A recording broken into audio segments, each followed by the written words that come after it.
lads, welcome back to already the seventh episode of the toonTALK podcast brought to you by Magpie 24/7. And today, this is a very, very special guest because we are here with one of the founders of Magpie 24/7. Paul, how are you doing? Well, that was quite a big introduction there. I don't. It might be a drop off now, like now that I'm on. But yeah, I'm looking forward to it, mate. I've been looking forward to coming on. Obviously, not the ideal result from yesterday. Disappointing, yes. But luckily, I've got no hair to be able to pull, so we can just have a talk now and a bit of a therapy session, I think. Yeah, I think so too. I think that could be Yeah. useful because I think a lot of people will be a bit disappointed after yesterday's result, and rightly so. Before we Yeah. get into the specifics of the game, any general thoughts on our performance yesterday?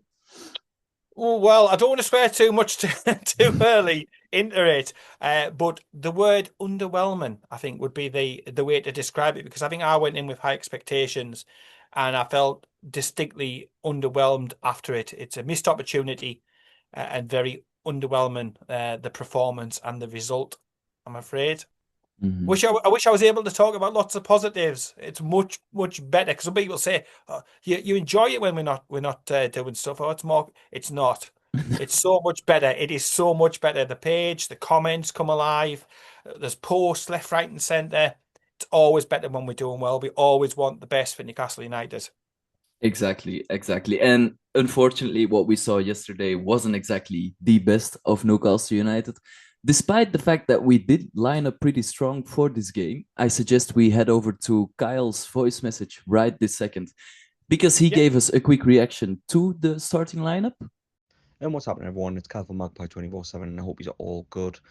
So, the team is out for Brighton away in the next hour or so. So, the team is pretty expected, to be honest. I mean, it's unchanged from the last game. I thought maybe Jacob Ramsey might have seen a start, but maybe it's a little too soon for him to start as he's coming in from injury, so they'll probably look to bring him in slowly, as Eddie Howe tends to do for his players. But it looks like a back four. I know in recent away games we've played a back five, so it'll be good to see how we do here because our record against Brighton isn't great in not just at the Amex, but in general, really, they've won a good few times at St James's twice last season.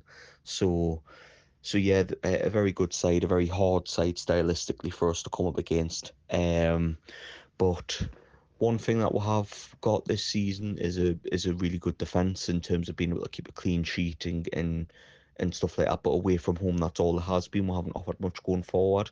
So ideally, I'd like to see we um provide a bit more attacking output and try and get a goal early on and try and control the game because Brighton have a horrible tendency to get a goal against us, and when they get it, we'll kind of break them down.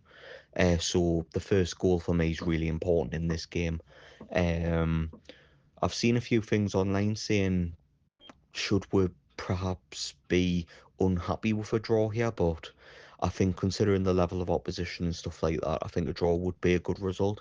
But I think with the team that we have got out and the players that we've got in improvement to last season against Brighton, I think stylistically it is a good couple of changes. Like Alanga, I think is good for them. The one matchup I am particularly worried about is probably Yakuba Minta, former Newcastle winger, versus Dan Burn at left back. But we'll see how it goes.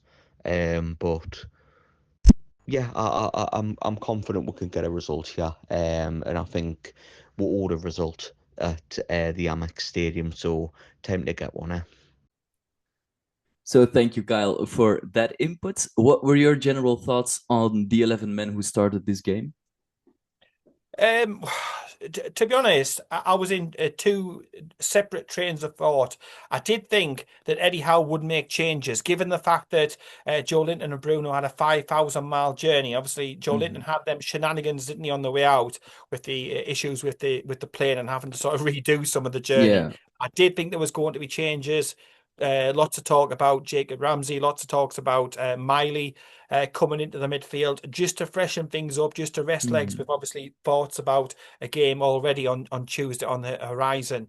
But I could understand Eddie Howe's logic. He's thinking going as strong as possible against the bogey side in Brighton. It makes a lot of sense.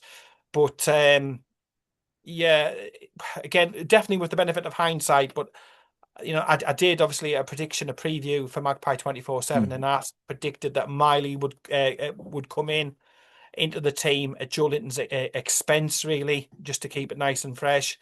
I also thought he'd go for Jacob Murphy as well, because Elanga had a difficult and a complicated and a highly upsetting international break. So I thought there would be possibly a change. A change there as well. I didn't think we'd change the defence, because the defence has been absolutely and utterly as tight as a duck's backside, to be honest, so far this season.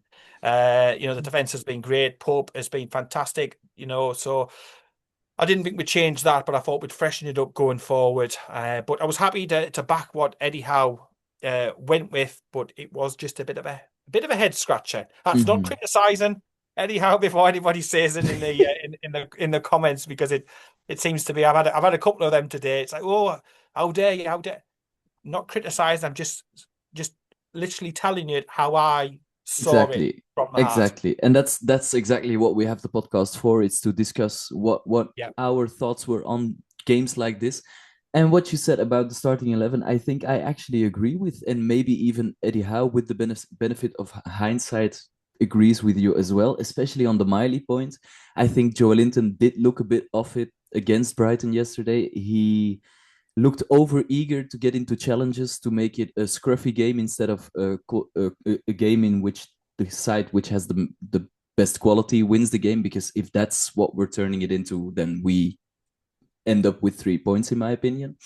So maybe Lewis Miley would have been a better fit from the starting lineup. And yes, Anthony Elanga, he looked off it as well. I think he just needs his first goal to go in, because he hasn't actually played too many bad games for us, although yesterday was quite a bad half of football for him.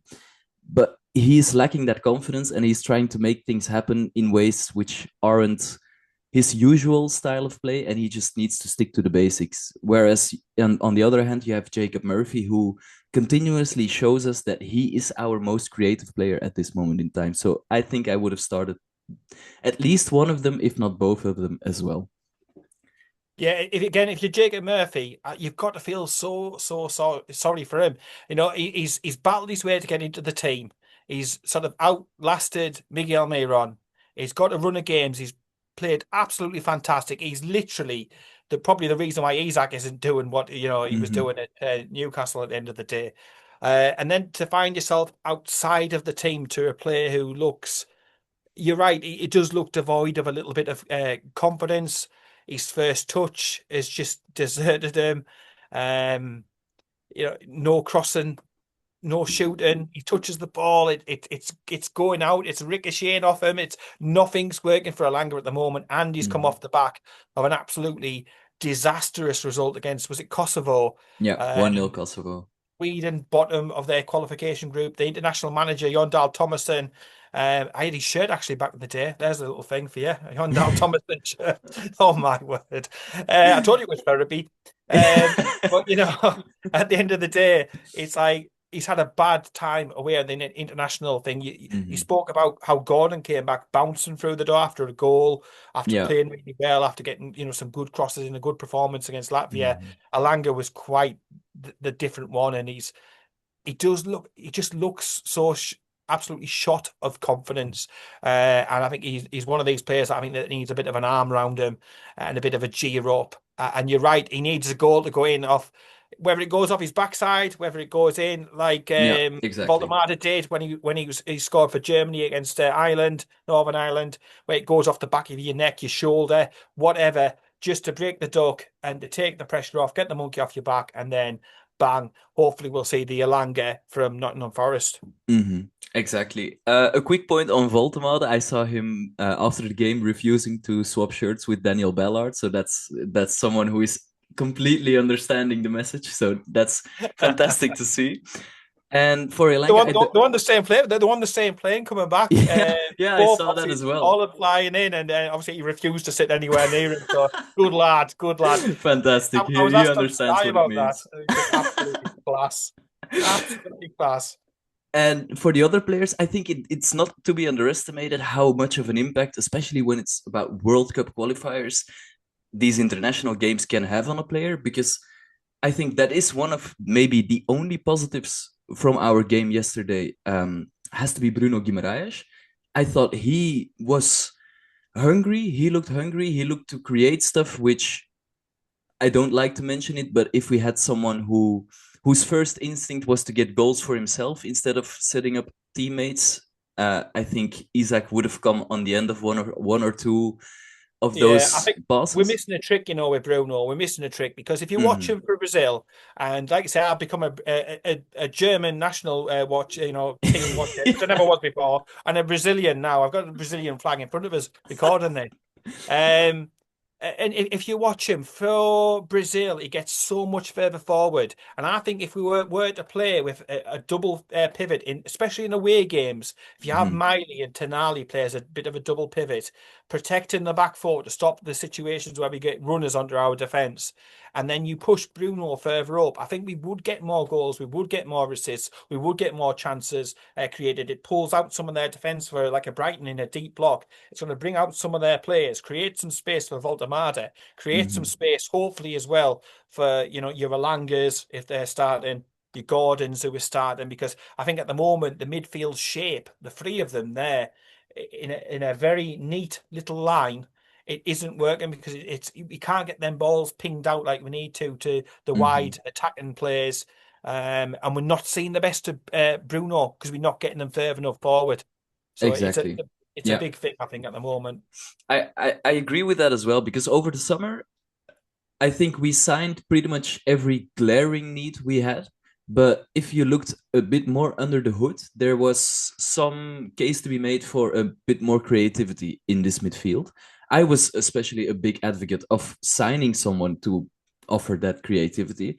But the more I'm seeing Newcastle play this season, the more I'm actually starting to get convinced that maybe we should go for a more defensively minded midfielder to play alongside Tonali, because as you said, Bruno Guimaraes is someone who can play in that zone 14 right in front of the opposition's box, and have a bit more calm and collectedness on the ball, pick out a pass, pick out a teammate in a really dangerous area. I think he has that class to his game.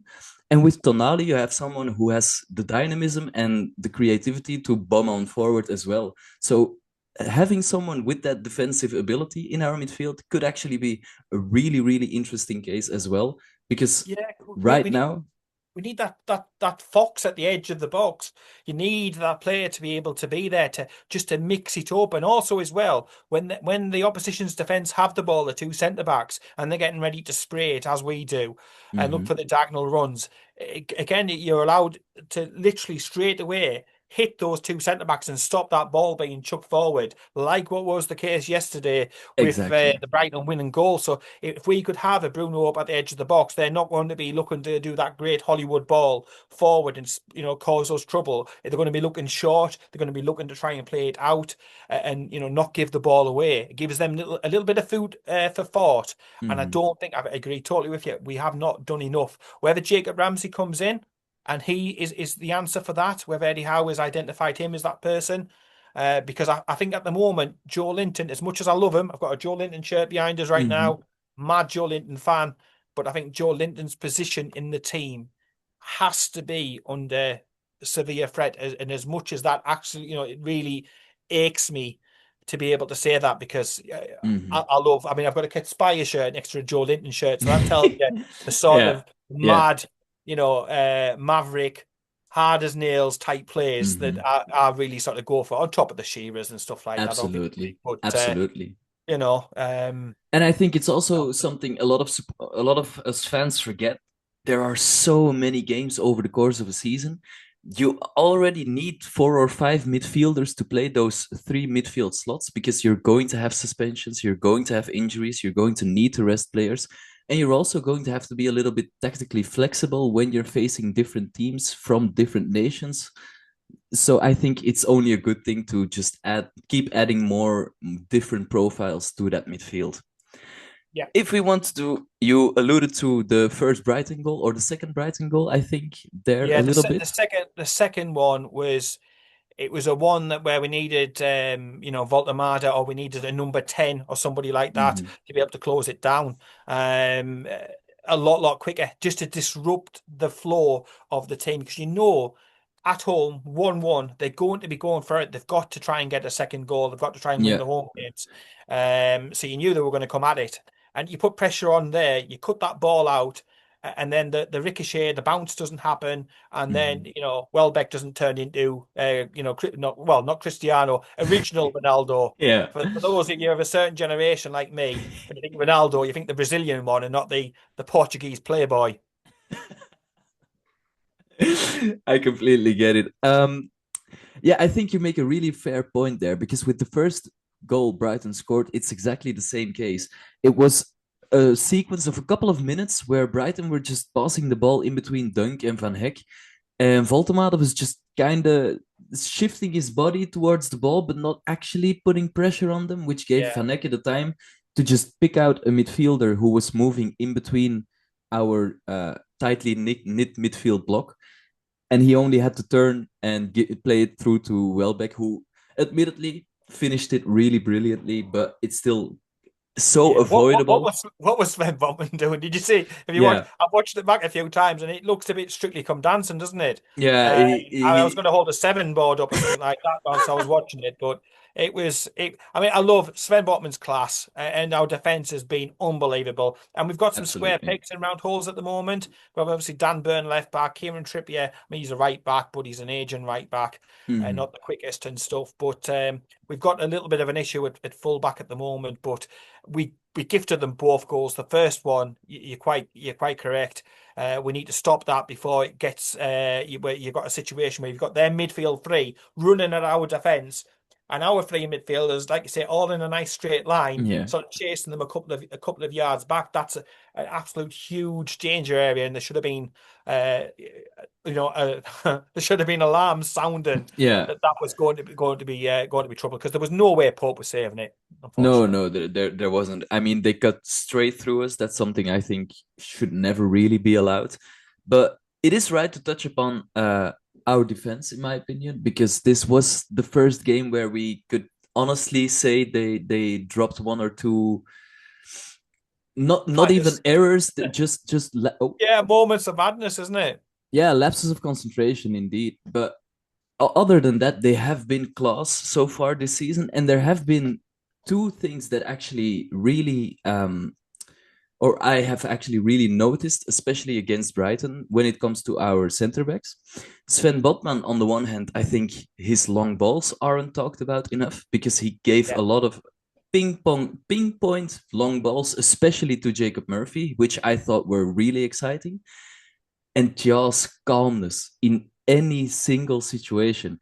It's probably going to be a story of him being too calm at a certain point, which will make him look silly. But I think that's something so typical of German defenders, where they are just not stressed, not faced by any situation at all. And I think How, that can how only is be a positive. how is Chow? How is Chow not in the German international setup? I don't get it either. It's I don't like get it either. I How don't get how that is one. Leeds United flop Robin Koch continuously getting called up, but Thiaw isn't? I don't understand. No, Milan no, fans were laughing at us this summer. Who's laughing now? exactly. And that isn't the first time we've had that situation. Yeah. We've been able to say that back, because again, it's old Tonali situation. But you're right, Chow is such a. I mean, they both aren't. They're so relaxed, laid back.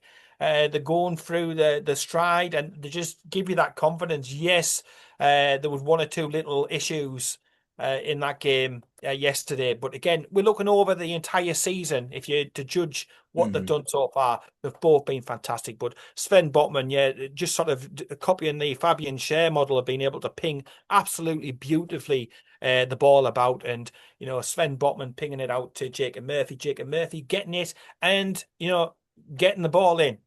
That was the crucial thing, the difference between an Alanga at the moment and a Jacob Murphy. But our defence, absolutely class. Even when up against it with injuries, which is not their fault, it will only get better. It will only get better. Absolutely.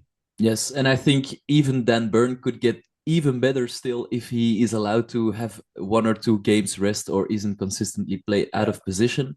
One thing we did touch upon he before. looked he looked like a dad yesterday running after his kids. I mean, maybe that's me being a parent, but I just imagine dad running after. If that had been on the beach or if it had been at a local park or something, I'd have been, yeah. I mean, I thought he played quite well actually against a Yeah, he did.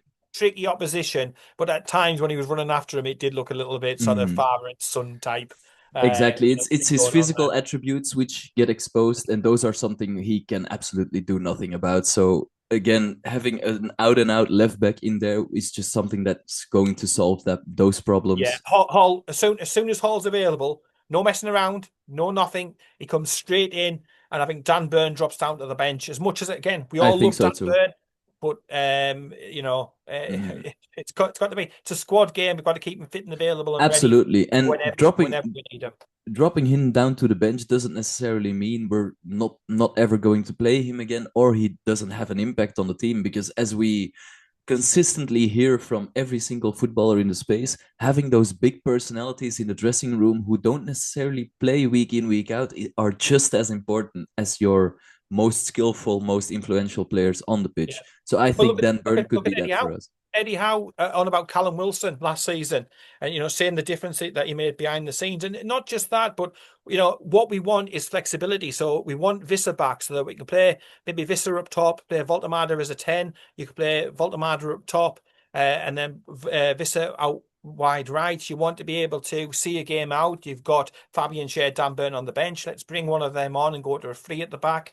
You want to be able to continuously change things in a game management sort of sense. So as much flexibility as is possible is only a great and positive thing. So I'm Mhm. all for it. I'm all for it. But we do need a strong, strong, strong bench. Completely agree. And obtaining that strong bench will probably mean signing a fullback in our near future as well, because we can't keep playing Dan Burn out there or relying on Trippier to find different years to add to his what has already been a long and impressive career already. Well, the thing is, I was asking about on Magpie 24/7. I was asking about Harrison Ashby, Mhm. which is a bit of a forgotten name, but he is a fullback available. Eddie Howe seemingly likes. He has tried him over a bit over pre-season and everything, but shock horror, he's injured. He's unavailable. So I think Harrison Ashby at some point this season will have to move on. We've obviously got Matt Targett coming up to the end of his deal. Those wages will drop off Yeah. next summer as well. But you're quite right. We could do with a good young. We need like a reverse Tino. So a Tino is a right back who can play left back. We need a Hmm. young left back who could also play right back. That would be Yeah. absolutely fantastic. I know we've signed the Barnsley lad, haven't we, recently? But he's Yeah, definitely he more one for the future. exactly. And I've had a look at those profiles, and there is one who is more of a dream target, probably, because he would very much be pushing for a starting berth, and one who is a player we could look to develop more in the future. The one who could rival Lewis Hall and Tino Livramento for a starting berth is Andrea Cambiaso from Juventus. He Oh yes, is an Italian fullback who plays on both sides. He is actually Sandro's mate. predominantly, yeah, he's predominantly left-footed, so I think that would suit us very well as well. So is my prospect target. My prospect target is the 19-year-old Belgian left back from Club Brugge, Joachim Sass. He has now taken over from the Kuiper, who has moved to Brighton over the summer. We saw him come on against us, and he's actually pretty much replicating the output which the Kuiper showed for Club Brugge last season. And I think if your stats are good enough that Brighton interests you, they're good enough for me. Yeah, definitely. And another thing as well, and I'm glad you've gone down the continental route, shall we say, the European market, because a lot's been said about Premier League ready, Premier League proven. But when you look at some of the players that we brought in from the Premier League, Exactly. that are supposedly Premier League ready, but aren't hitting the ground. Alanga beat. I don't want it just to be pick on Alanga Day, but he's an example Mm-hmm. of that. But then we bring in players. Your Sven Botman's coming over.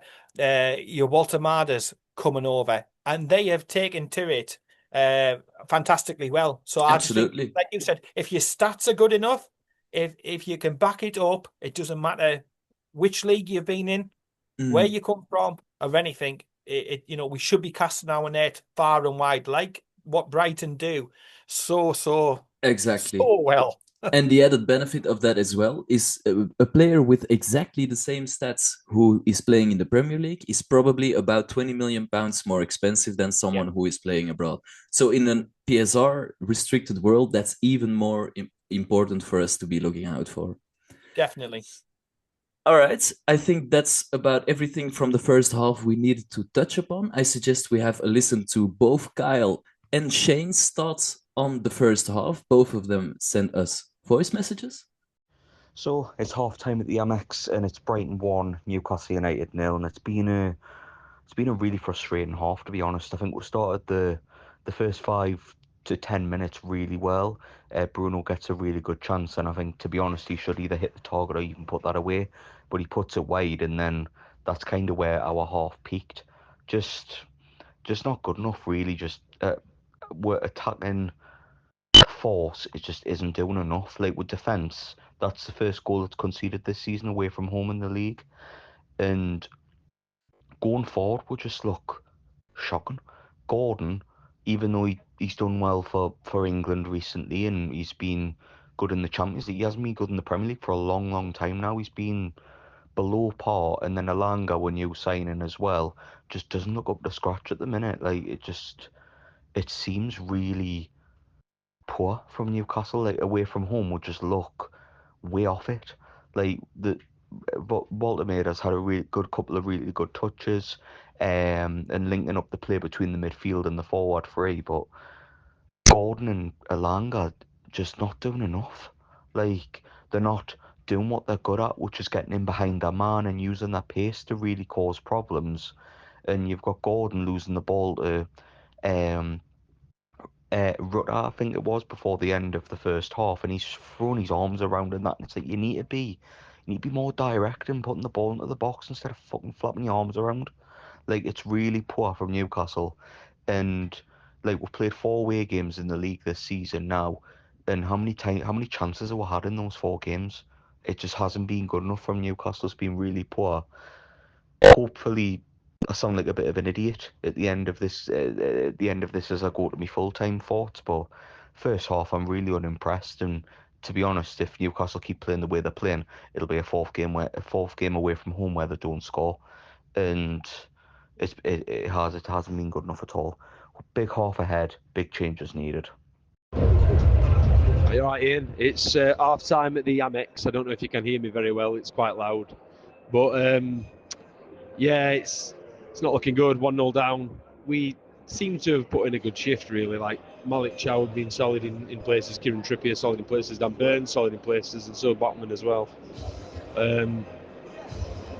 Jolinton quite solid as always. Bruno had been giving the ball away, sort of spending too much time on the ball. And we, as a team, we had been giving the ball away quite sort of needlessly in the midfield area, in our own half. Danny Welbeck got the goal, and up top it doesn't really look like we're even thinking about scoring. It's been wasteful chances on the right with Elanga, wasteful chances on the left with Gordon, and wasteful chances up centre with Voltamada. We just can't get it clicking at the minute. We pressed them well at periods and won the ball back high up the pitch and deep in the Brighton half. But they're coming out now, as you can hear, and we shall hope for better in the second half. And as for that second half, I thought we started really strong. We came out of the dressing room like a side looking for an equalizer, not someone who was willing to accept the fact that we were leaving here with 0 points. I wrote down a rock and roll second half without too many big opportunities. It was really back and forth, but it took us until the 70th minute to test Brighton's goalkeeper for the first time, and I think that's really not good enough. Yeah, it's one of them. What I would class one of those performances in the second half. It's all fur coat, but no knickers. Now, many people will know exactly what I'm on about there. Fur coat, yes, but there's no bloody substance to it. We huffed, we puffed, we had plenty of the ball, but how much did we work their goalkeeper? How much are we trying to affect things? How much are we trying to change things? It was better than the first half, and I think Eddie Howe has come out and said he had, well, literally a word with 1, 2, 3, 4, all 11 of them, and a few choice words were passed. Now that's not normal Eddie Howe type behaviour. Normally he's quite reserved. And even after the game, he'll wait a day before debriefing the team on the performance and where we can improve. But that annoyed Wazzy off the first half that as soon as he got them in, door shut, and there was a few home truths spoken, changes obviously made, substitutions made. But you're quite right. Although we were tidy on the eye and this, that, and the other, we weren't expansive enough. We weren't daring. We weren't gung ho enough. We weren't throwing the bodies, putting the people in the right positions, lobbing crosses in, getting shots away, headers, different types of things, trying to win penalty kicks. We were doing none of that. It was all very neat and it was all very tidy, but it's not effective. Like I said, all fur coat, no knickers. I agree. And as for the two people who came onto the pitch at halftime, those were Miley and Murphy. We touched upon both of those already quite a bit. Who do you think this quite positive impact was most important for? Because obviously with Murphy, we quite know what we were going to get, but Miley had been struggling for a while already. He has, but if you think of that player who broke onto the scene, the lad who went to PSG with absolutely no fear, what didn't take any notice with regards to the names on the back of the shirt, and played, for the badge on the front of his. I was really impressed with young Miley, and I think he did way more in the time that he had available to him than what Joe Linton certainly did in the entirety of the first half. And, you're talking about a Brazilian international. And I thought he looked quite speedy. I thought Miley looked a little bit quicker than maybe I'd recognised. And I don't know whether that's, anything at all that he's worked on and like anything. But he looked quick. He looked bright. He looked like he had a point to prove. I was a little bit worried because obviously he'd missed the England under-21, I think it was, squad with a bit of a knock. But I think he's done the most to give himself a good chance of coming into the squad and the team for Tuesday against Benfica, because he was just energetic and he was just bright and he was just proactive and he got into the box and he tried to make things happen. But I was impressed with both, to be honest, who come on at halftime. But Murphy as well, who he's a Jack the lad, and he gets sort of tarred with that brush. But he was effective. He was good at what he did. Good at what he did, getting some crosses in, trying to create some chances for the striker who's playing up top. Absolutely, yeah. I think when it comes to Miley, I agree. Often I struggle a bit with him as a substitute player because I think he or thought he didn't possess the physical attributes to make a big impact off the bench. I think he is a player who fits the starting berth best because that's when he has the most impact on the team. But yesterday he showed that he actually does have multiple strings to his bow. He can get stuck in, work for the team, and as you said before, that's the Miley we've been missing for 12 months, probably, because that is actually a Miley who offers something different to this team. Yeah, and it can get from being that pivot all the way up to in the opposition's box. And as we saw for the goal, that's what we need. We need, you've got to feel sorry for Nick Voltemade. He's scoring these goals, but he's feeding off scraps and he's just dying for just some more. So, yeah, I was really impressed with Miley. I agree with what you said. Normally, he's better to start the game. As a substitute, sometimes it can be a bit too much. You're coming in from the cold, trying to normally trying to make a change in a game. That's difficult. But, yeah, he's done himself no harm.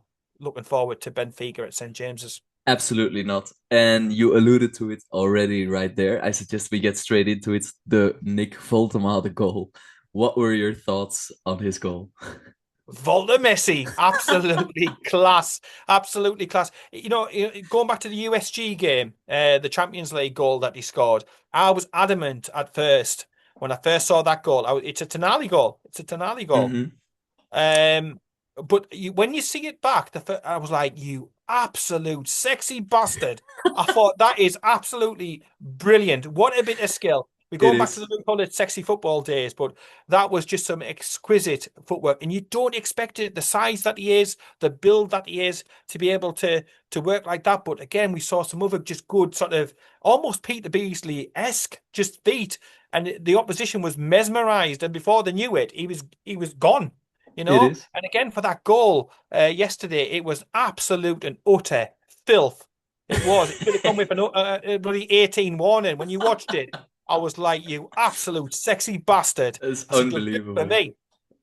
Unbelievable. I just thought, oh my word, you Yeah. are something else. I said on Sky Sports, when I was on Sky Sports, I said, they need to get that Nick Voltemada wig in the club shop. They need to get that trademarked. I heard I you mean, say that, yes. he was an absolute, just cult hero. Definitely comes into it. I think we all want facial hair and hair like Nick Baltamada. He's just a big sexy We bastard. do. Overweight. Absolutely. Yeah, I think it is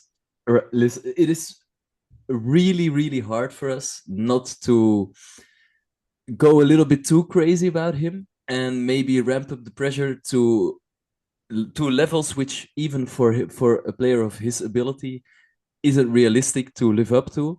But he's making it really, really hard not to do so. He is, isn't he? And you've only got to look in other certain places with certain sort of rodent-linked type players, who's got Premier League experience and is struggling to score. Yet this big sexy bastard comes over. He's single. Yeah, all the ladies out there, they should all be aware of that. He's single. I He's mean, ready to mingle. You know what I mean? he said he was looking Geordie forward girls. to the Geordie nightlife, so he I Hey, reckon he'll find some good ones right there. I'll tell you something. With how good he is, he'd probably get about 10 pregnant all at once. Literally. Bang! There you go. Does not miss this. It does man. not miss that lad. Exactly. Right before he scored, Tonali and Gordon were substituted off for Jacob Ramsey and Harvey Barnes. Big call. I thought so too. That was exactly my thoughts, especially the Tonali substitution, as he has been probably our player of the season so far this season. Oh, definitely.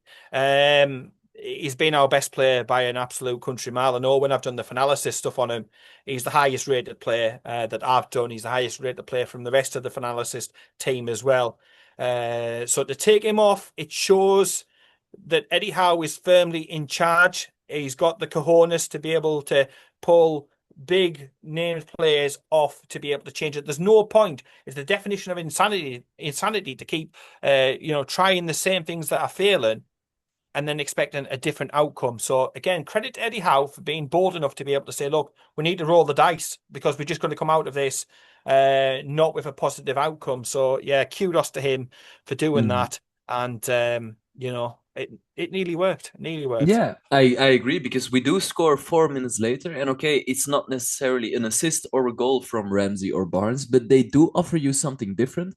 And especially Ramsey with his blistering pace and his more natural attacking instincts than especially someone like Tonali, but even I think he has more natural attacking instincts than Joe Linton, which is pretty weird coming from someone who was supposed to be a striker when we bought him. But those things are just different things Brighton defenders have to contend with, different things that force them into making decisions. Headache, exactly, a headache for them, and that can only be a positive. We have to remember as well the games we lost this season in the Premier League: Brighton, Arsenal, Liverpool. Those have been really tiny margins, games where I think yesterday was our worst game out of the lot of those, which is also a real big positive. The one thing I think we really need is to have a game which we win late ourselves. That's the one thing we really do need. It is, because it's becoming a little bit. I was joking on saying, when we'd gone 1-1, I was like, it's draw castle. It's draw castle again. Here we go, draw castle once more. And I was expecting that, but the only other thing apart from being draw castle that you could say you can hang your hat on is that when it gets towards the end of games, and even with the games we've won, we've given away big chances when it's got into stoppage time, given away these late goals, and that's a bad habit that we need to get out of really quickly. We need to learn that once we've got a point, once we've got 3 points, we need to lock it down. And it doesn't matter if the crowd's singing, "Oh, attack, attack, attack." Sometimes it's about making the smart decision and thinking about the bigger picture. Exactly, yeah. Because last season we actually were one of, if not the best team in the Premier League when it came to seeing out a victory in a game we were leading. So that's something we need to carry over from last season, and we haven't done so this far. Yeah, it's just a shame because, like, I mean, it's a new team, isn't it? Really, it's the Newcastle United machinery. The engine has had a major overhaul. We've gone from Swedish to German, German. from BMW powered now, haven't we? So it's going to take a little bit of fine tuning and stuff like that. But yes, we Exactly. need to learn to see games out.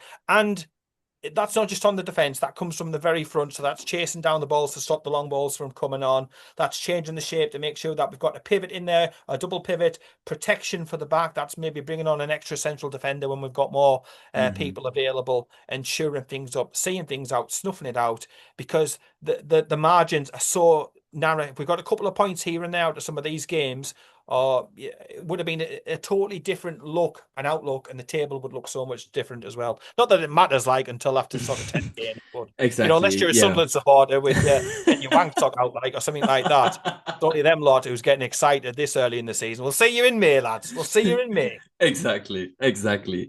I suggest we have a listen to what Kyle's final thoughts were on this Brighton game as well, right after me and Paul, that is, are going to take a little break. And afterwards, we have a look ahead at our Benfica fixture over the midweek in the Champions League. And so it's finished at the Amex, Brighton 2, Newcastle United 1. And yeah, it's a depressing result to say the least, because first half were shocking, second half were a lot better, and we managed to get back into the game through Baltimore again with a brilliant flick, very similar to his flick against Union SJ a few weeks ago. And as the game went on, we looked like we're getting better and better. And our best period of the game, Brighton managed to score in it through Danny Welbeck again, man. How many times is he gonna put it past we? It seems like I think it's like 4 in 3 games he's put past we now. He continues to haunt we, but that's what happens when you don't pick them up. Like for both goals, they don't pick them up either time. Really poor defending. Which is unlike us because we've been quite good defensively this season, but um, yeah, it just seems to be they don't pick them up at all for either goal. And it's 2 well taken finishes, but 2 finishes where he had nobody around him for either goal. So it's poor, and we've been undone by 2 really good chances from Brighton's side, but they've scored at the worst possible time when it looked like we were going to get back into it. And at least pick up a point from that. But yeah, it's a frustrating end, because I thought we're probably good enough for a draw, especially in the second half where we showed enough to get back into the game. Howe made 2 changes at the break. He brought Miley on for Joe Linton, which I think made a lot of sense, and he brought Alanga off for Murphy. Murphy came on and done really well, created a lot of chances in that second half, and to be honest, I think going forward, I think Murphy's got to be the right winger, because he creates a lot of opportunities from that right hand side, and he's doing a lot more than Alanga at the minute, it has to be said. And then in midfield as well, Miley gave a lot of improvement, uh, progressing the ball through the field. So I think there is positives to take from today, but obviously I think the way we played that first half, it's just like it. That's where the difference in the game was. I think, in terms of the overall performance, I think that first half kind of cost us today, and we did enough in the second half. But defensively, barring the Welbeck chance that they went on to score. But yeah, it's a defeat. But I think there's a lot of things to take from it going into obviously the coming week against Benfica in the Champions League, and then next week as well. So yeah, I think there is positives to take, but a defeat that feels very much a frustration, because they've hit work against the run of play, and it's just so frustrating. But yeah, back to you, Ian, on that one, and a frustrating performance from Newcastle. I suggest we get into the Benfica preview because obviously this week we are playing our third game in this season's Champions Ian, League. you forgot something though, haven't you? You forgot something. This section is sponsored by Scousers Tears. Congratulations, as we record this right now, they've just managed to lose against Manchester United. So this section is in association with Liverpool fans as Tears. Yeah, great sponsors, great sponsors. Absolutely, love it. Thanks for the money. We did you over with Andy Carroll. Yeah, we did you over with him, and we've done you over again with Alexander Isak. Thanks for the money. Anybody else you want to come for? Yeah, John Ruddy maybe. John Ruddy. Yeah, he'd be great in goal for you, lot. I think so too. I'd agree. Mark Gillespie. 100 million. Yeah, you daft Scousers. These Scousers now, Ian, they'll be in the comments. They'll be all over. They'll be telling us. They'll be the victim. It's a conspiracy. Let them be victims. The only thing they are victim of right now is playing diabolical football. That has to be said. P45 for Slot. Who said that? Hey, God. I've got Scousers outside of my house right now shouting, I want Slot out. Slot out. Get him out. Do you know who Liverpool are playing in midweek themselves? Oh, I'm going to Frankfurt. Frankfurt. Oh, hey. And it's in Germany as well. That's not a guaranteed win at all. It's not a guaranteed. It's not a guaranteed win. And Carl's been doing the tour of all the Germany stadiums. He should have stayed there for another couple of weeks and show them what real fan power is about. Enjoyed himself some Scouser tears himself. Hey, God. To get back onto Newcastle, we are facing Benfica on Tuesday. Before we get into some more general thoughts for Benfica, I suggest we get into their possible lineup. I had a look, and over the weekend, they only played in the Portuguese Cup, which meant they had a second string side out there. But right before the international break, they faced Porto side, which had won every single game up to that point, and they drew 0-0. For that game, they had Mourinho's thumbprint. Exactly. All over that one. Never changed Jose. He's got Trubin in goal, Dedic and Dahl as their fullbacks, with Otamendi, who's still playing, and Silva in at centre back. Midfield. How old are they now? About 90. I mean, Otamendi is. I hope I can see it right here. He's 37 years old. 37. Yeah, and okay, the other lad is a young one, but 37 years old. I'd be surprised if he's able to keep up with Big Nick in at the striker. In midfield, they've got Richard Rios. I tell you what, hey, go back to what we were saying before the break. The way Nick Voltemada is, he'd probably get him pregnant as well. You need to be careful. It wouldn't surprise me anymore at all. Nothing would surprise me anymore from this kid. They've got Rios from the Brazilian League in their double pivot and Barnechea, who they are loaning in from Aston Villa, but it seems like they are going to make that loan permanent.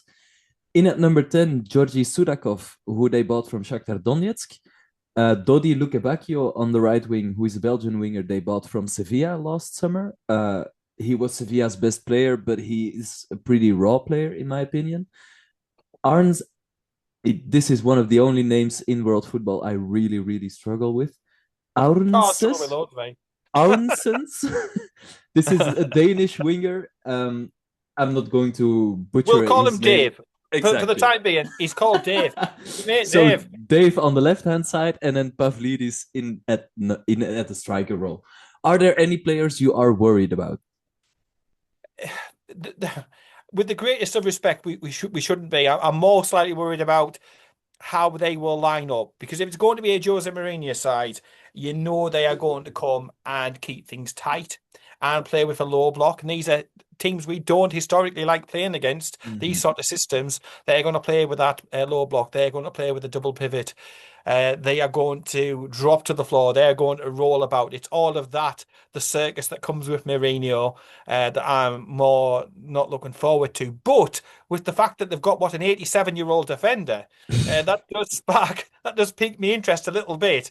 When we've got speed demons, Alanga, if he's in the right headspace, Anthony Gordon, if he stops running into people.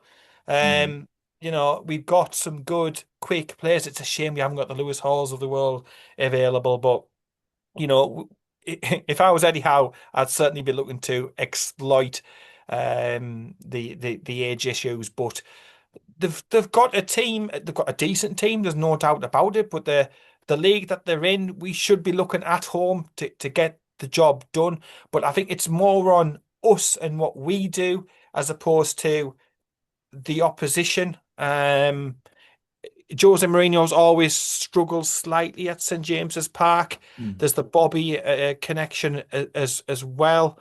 So it's all about getting the atmosphere right from in the stands, and that's a big thing because it hasn't been great at times this season, to be honest.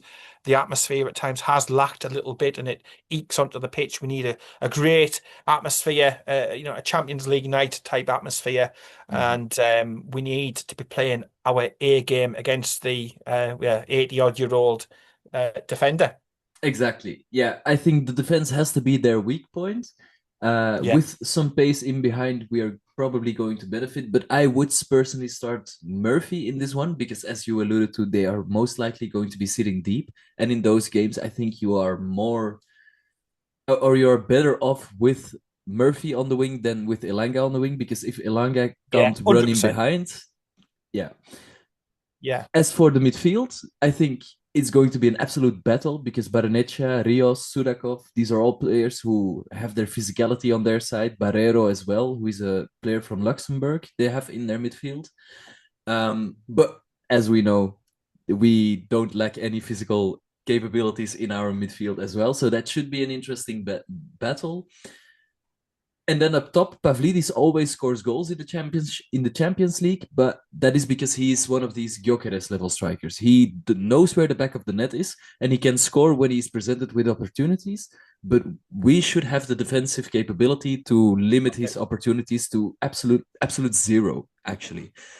So, with that having said, are there any changes you would make to the team that faced Brighton to face this Benfica team? Yeah, I think you 100% nailed it with Murphy. Now, in games where you're going to be counter-attacking, where the opposition is a better team than what you are on paper, you put Elanga in so he can run in behind and stretch the defenders, and he can look for the space in behind. For games where you expect to have more of the ball, Murphy is the perfect option. He'll get the ball, and all he'll simply do is look to get a cross in and fathom a chance for the striker. So I think that'll be ideal.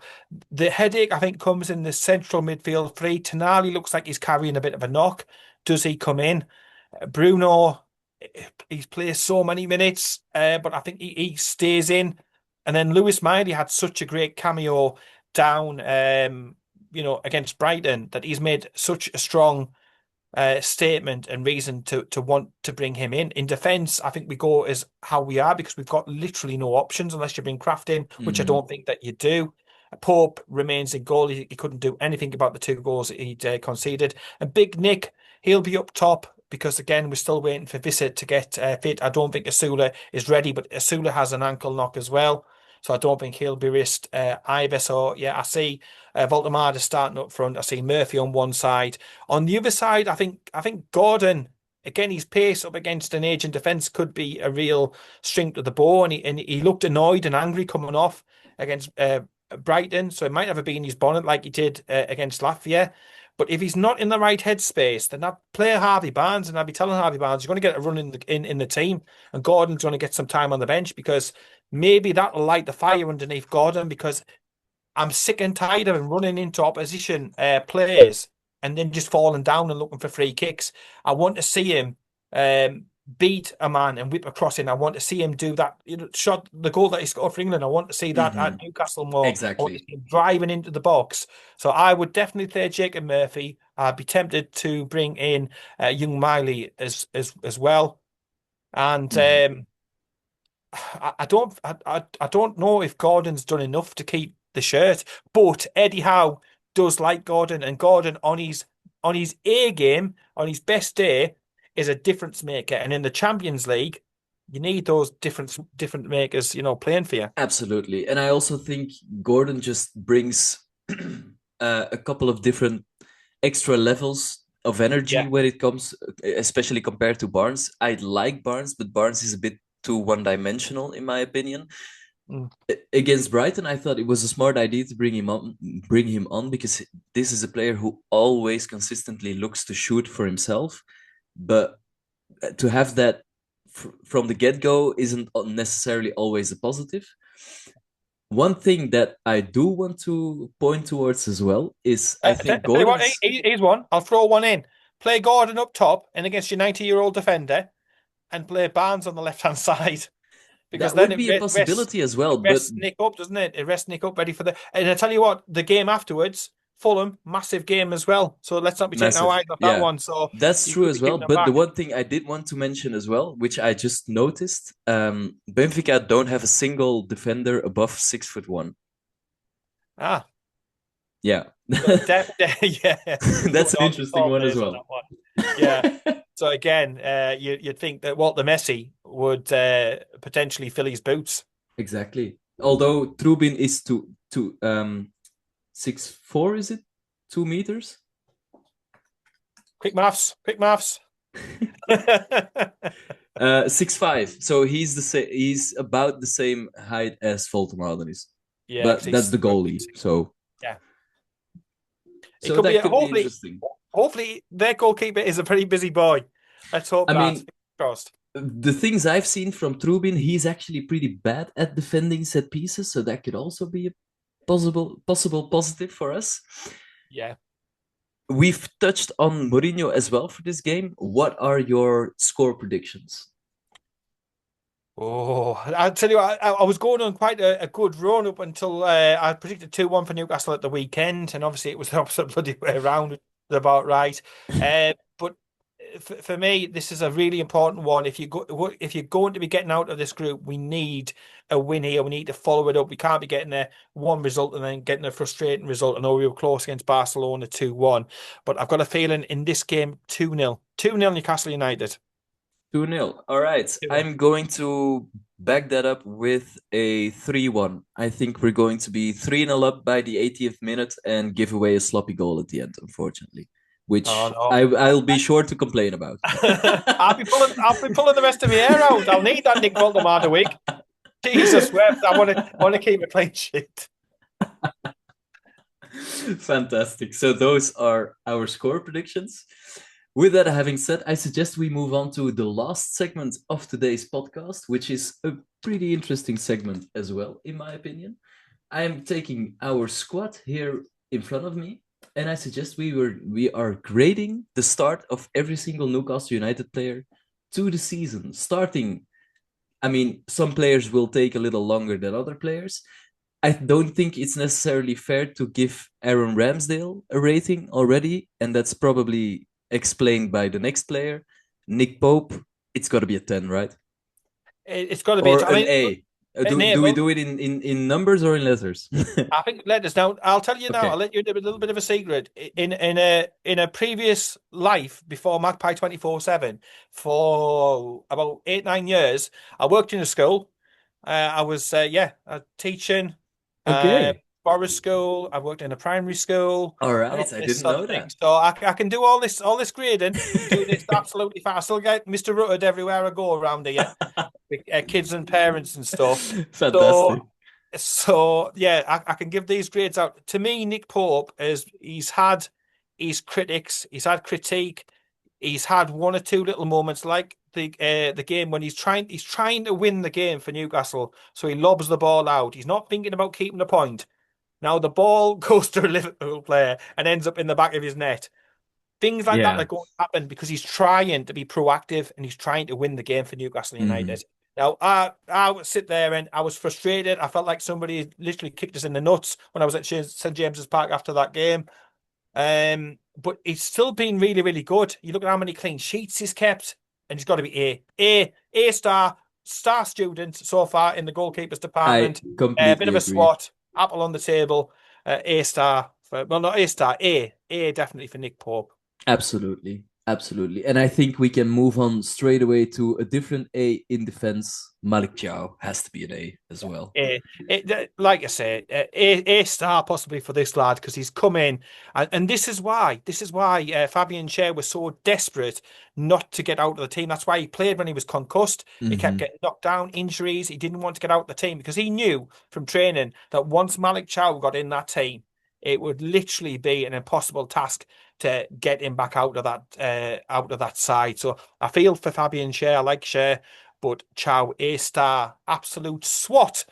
Yeah, I can't believe how good he has been for us. I Yeah. must admit, when we signed him, I didn't show the levels of excitement I maybe showed other signings because in my head it was more of fine, now we don't have to worry about that bringing in that young center back anymore this summer, and we Yeah. can just focus on the striker role, which isn't necessarily fair to him because he had nothing to do with the circumstances he came into the club in.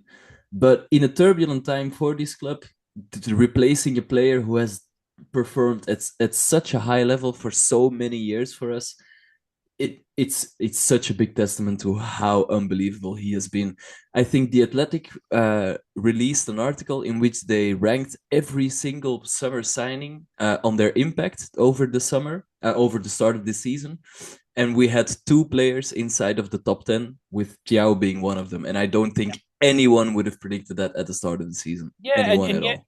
and yet Sky Sports, I think it was either Sky or Talk Sport had an article out putting him down initially as a bad signing. Yeah, I And couldn't believe my eyes as well But when I I was saw that. literally, I'm like, are you talking complete and utter verbal diarrhea?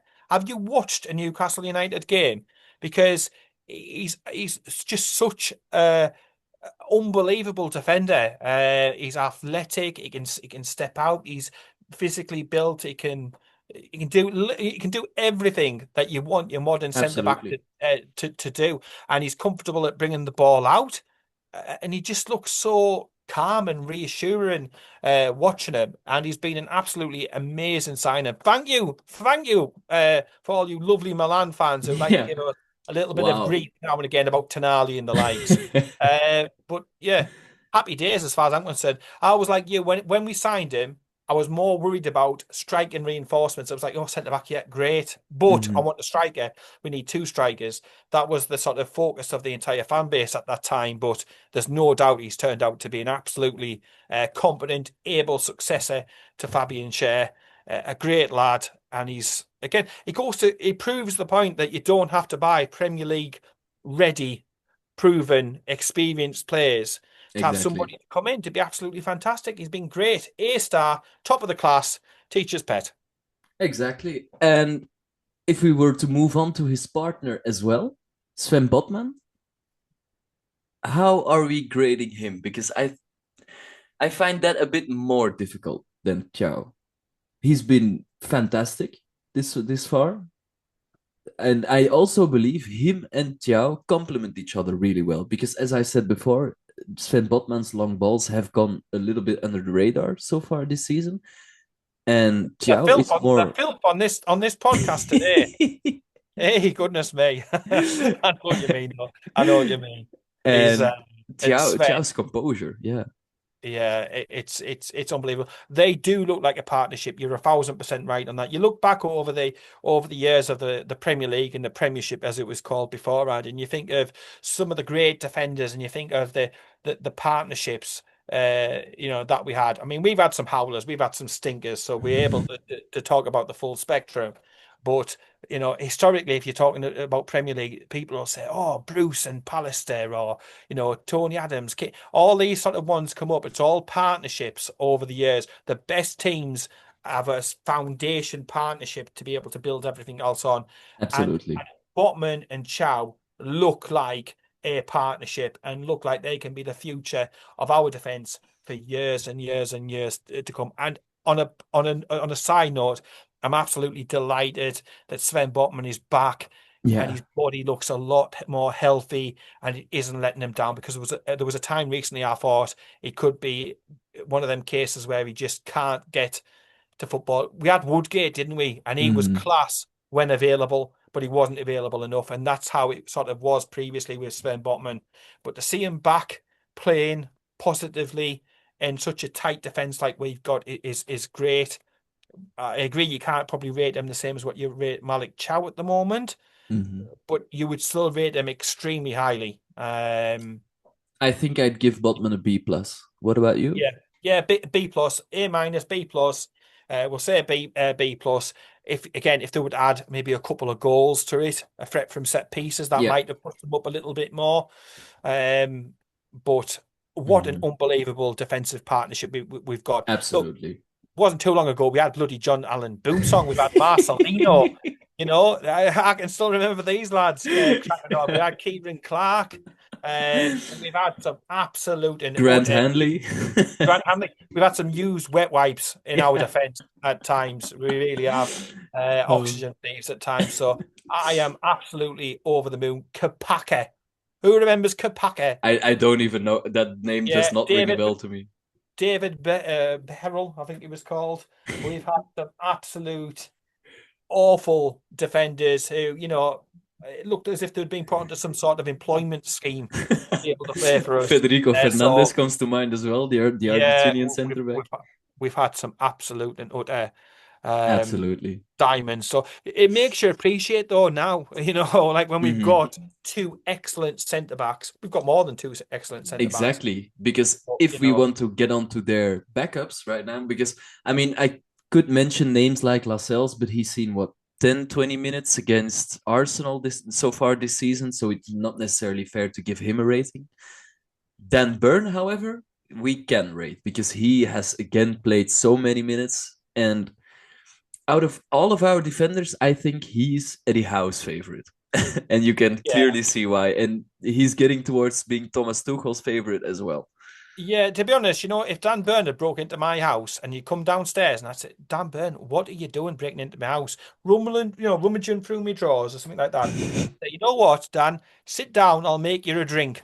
Yeah, I'll make you a drink. I'll let you have one of my special biscuits, whatever you want. Because for what he did at Wembley for that moment, because I forget about the other goal. Somebody else scored a goal. But for what Dan Burn did, like I say, he could literally do anything and he would still be a complete legend. So yeah, if he was to break into my house, Absolutely. I'd make him a cup of still. He's he's a great lad. He's a great bloke. He's part of the leadership group. He just it gives off that everything that's right about the club and where we want to go, the professionalism, standards, accountability, vocal commands. When you see him at St James's Park barking at other players, yeah, absolutely brilliant, brilliant. Everybody needs a Dan Burn. I don't know Exactly. if I can Yeah. share for that matter, but Yeah, exactly. I mean, I love the man. I think he have a hard time admitting it to himself already, but he is going down in Newcastle folklore and yeah, history for forever, and he's absolutely got himself to thank for that. Even in Belgium, every single time Newcastle come on, the Belgian commentators point towards Dan Burn and tell the story about him not believing his dream of playing for his boyhood club would come true after the Saudi owners took over Newcastle, and him being so surprised when he got the call that we actually were interested in bringing him in. I think that first window is such a massive indicator of the right people being in charge, in being in the right exactly that. places, because it Yeah, is people like that you need in your club to build upon something successful, to create a family feeling inside the club. For that alone, Dan Burn has been a massive signing, but on the field as well, he has been fantastic. yeah, you He's can't fault him, exactly, you can't. He is and he's going doing to the the job of World left Cup. back. Yeah, he's going to the World Cup. There's no doubt about that. Mhm. He's not a left back, but he's playing there because it's the badge. He's playing for the badge. He'll do a job. It's not his favorite position, but he will try his absolute and utter best. And he'll Absolutely. give 10 out of 10 every single game. He may not play the best every single game, but 10 out of 10 effort. He's a threat as well because of his height and his presence, and he creates space for other players when you're coming up to corners and that side of it as well. But he's got to get a high grade. He's Mhm. literally got to get a high grade. I think so too. I would give him a flat A. I Yeah. can't go any lower than that for Dan Burn. I really No, can't. no, an absolute and utter legend.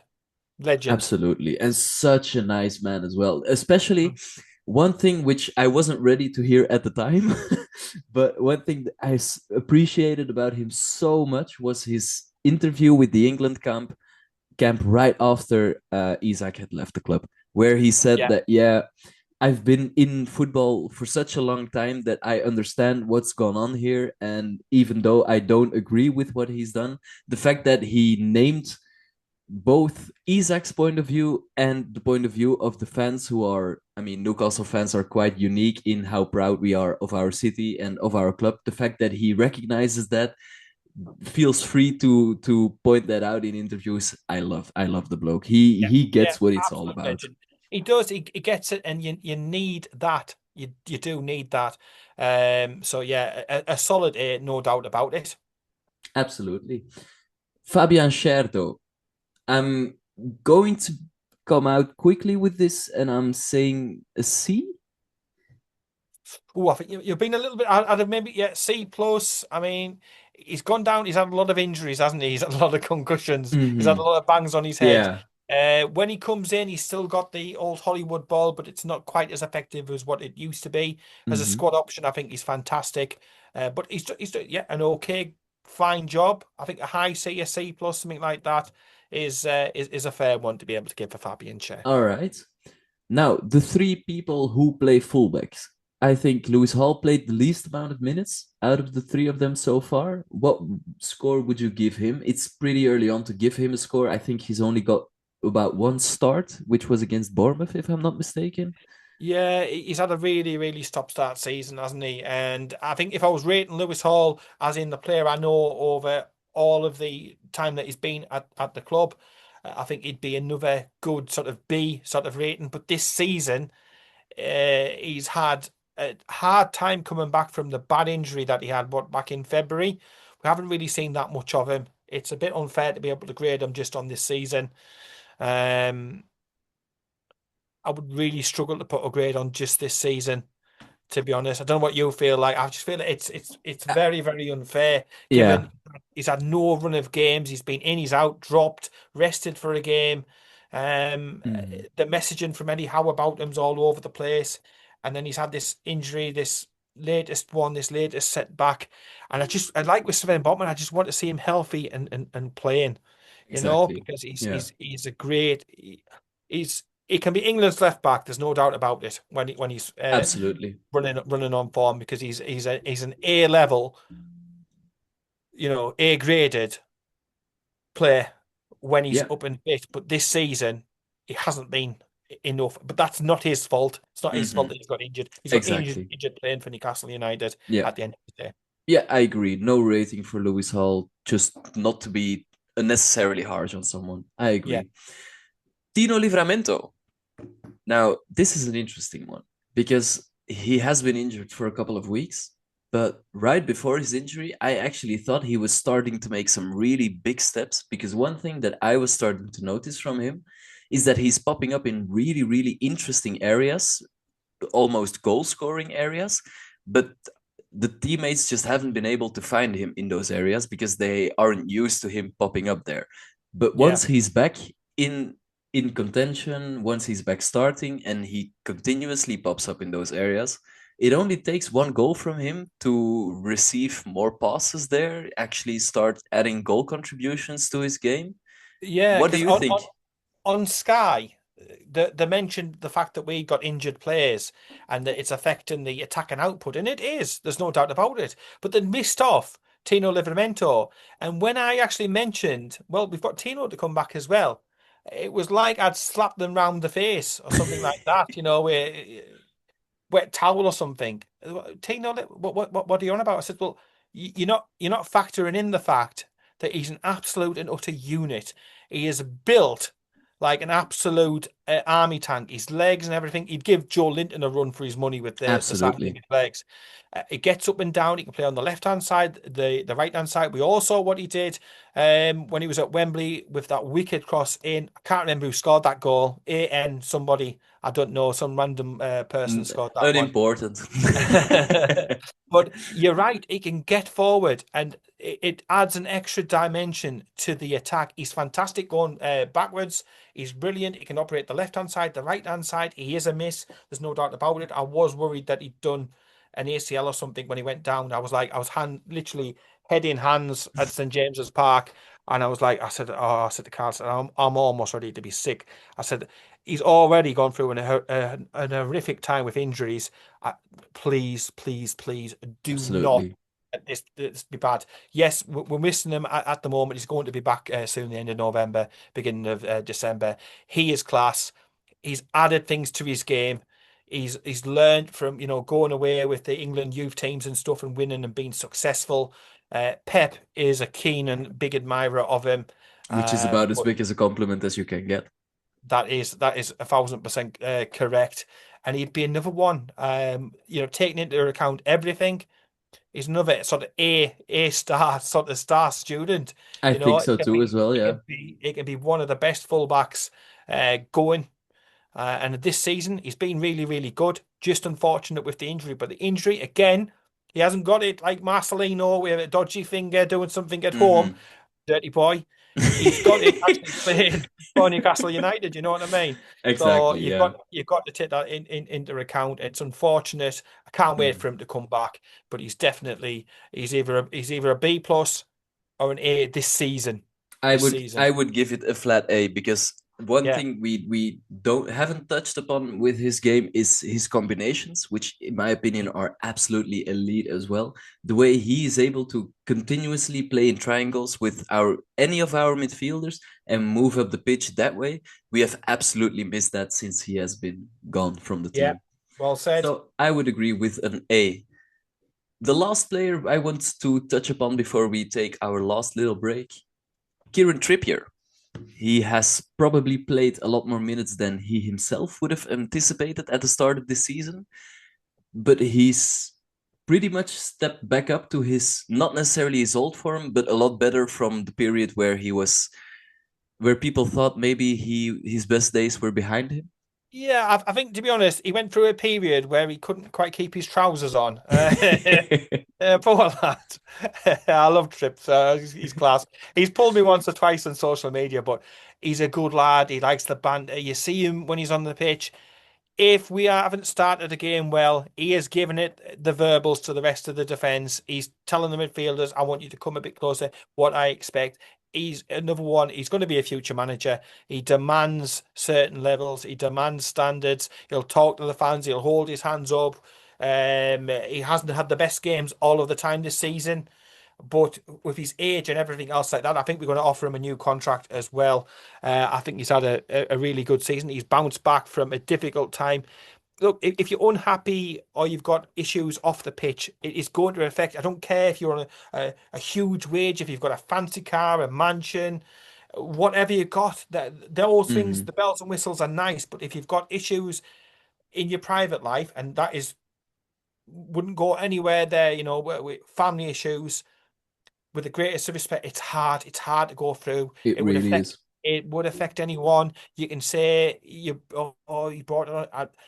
I don't care. I'm not here to judge, to comment, or anything else on that one. But on the football field, he went through a bit of a bad time. He went through a lull.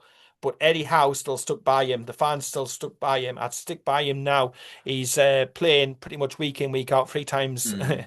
three Yeah, games per week, and he's doing a good job. Do I think he's doing absolutely. as good as what some of the others are doing that we mentioned A's and high B's? No, but got to be a B. He's got to be a B. I think so too. A B, Yeah, if we're being harsh, a B minus, but I think a B is absolutely fine for him. yeah. And I would give him a new contract as well, especially given the fact both Hall and Livramento are really, really young still, especially for fullbacks. They're gonna learn off them. They're gonna be like sponges. Especially exactly Yeah, that, yeah. And if we are signing a new fullback, our new sporting director has said we are aiming to sign young still.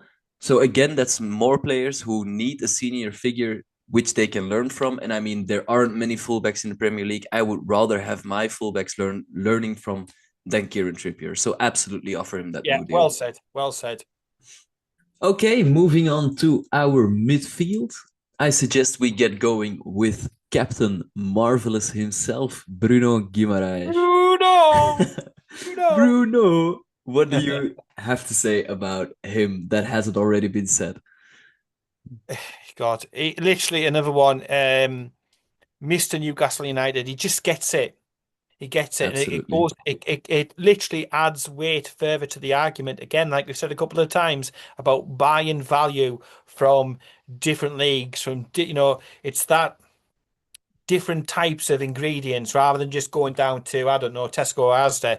Get your ingredients from all over the world, trying out different things. And he has been an absolutely unmitigated success story.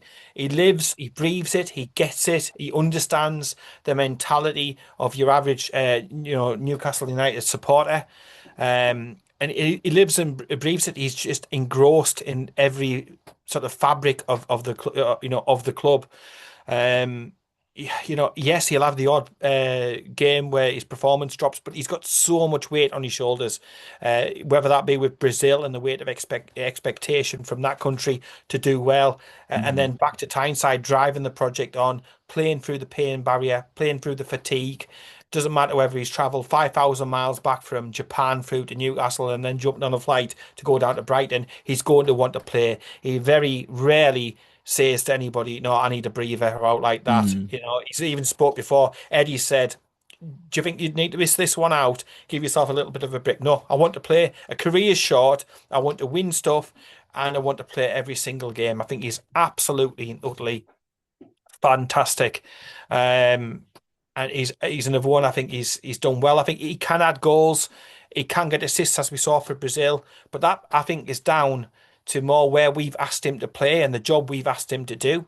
So I think if we play him further up and go with the double pivot, which is I think the way forward, he can add goals to his games. He can add assists to his games. No doubt about it this season. But he's absolutely fucking fantastic. Mr. Absolutely. Newcastle United. He is the real Bruno. We all know that. Man United fans will be getting their little pitchforks out. Oh, how dare you? How dare you? United and all this sort of thing. But we all know that Bruno is a class act. He will continue to get better. What a lovely, humble bloke. His dad follows Magpie 24/7 as well. Would you So look at that? I mean, I don't often shout this out, but respect, Dick. I love you. That's something I don't normally come out with. Let's hope that doesn't get us age restrict. As for God. Bruno, But he's class, isn't he? he absolutely is. I don't think it can be anything else than an A, and I don't think he's an A. I don't think there has ever been a period since he has joined Newcastle United where it has been anything other than an A, which is about the biggest compliment you can give any footballer on earth. The level of sheer consistency he shows is utterly frightening.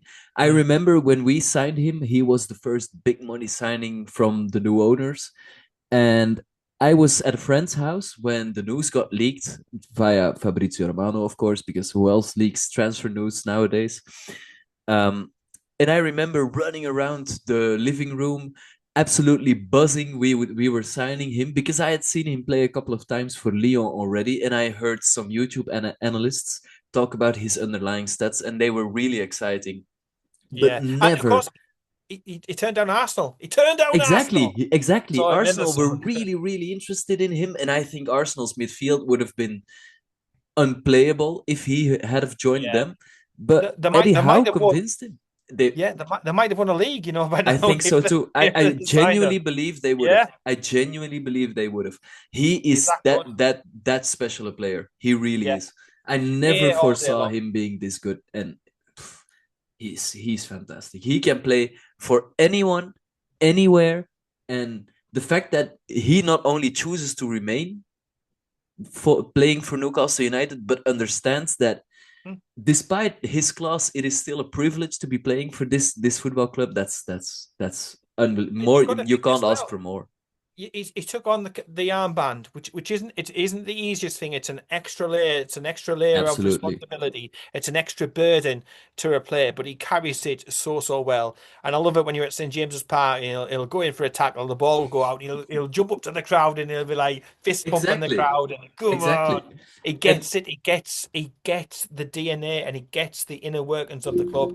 And he's literally, yeah, it's just like encompassed him. He's just absolutely brilliant. He's one of the best midfielders. I always used to speak glowingly before, obviously the end, about Johan Kabay, mhm, and I used to think, but honestly, he's like he makes the likes of Kabay look like a Timu midfielder. absolutely. That level of Absolutely. I think even class. even now, and the lucky thing we have is that he's now 27 years old. So the time where Manchester City or someone else would have come in with £100 million plus is probably behind us, but he is absolutely still worth that to us. There's just nobody who's still willing to pay that, which is fine because that means he's staying with us. And there That's what is we not a want. single, exactly, there Yeah, is not a single player in European football who can offer us what he offers us. There isn't. he's the perfect fit for Newcastle United. Absolutely. Perfect. And the way Eddie Howe always gets the best out of him as well, it's magnificent. Yeah, And I and think like the I say, same can be, lovely, lovely. yeah, Definite a definite A. absolutely. Has to be. And I think if we're talking about A's in the midfield, we straight away have to talk about the other A as well. We already called him our player of the season so far, so I think we can label this with a pretty quick A star. It's Yeah, Sandro Tonali. yeah, What a player. yeah. Yeah, I mean, you're looking at obviously the competition would have been Malik Chow. If Malik Chow had played all season, he would have been a contender for I player of think the so season. too. But because of Tonali's been there and he's played so many minutes and everything, you run out of superlatives. There we go. I pronounced it again.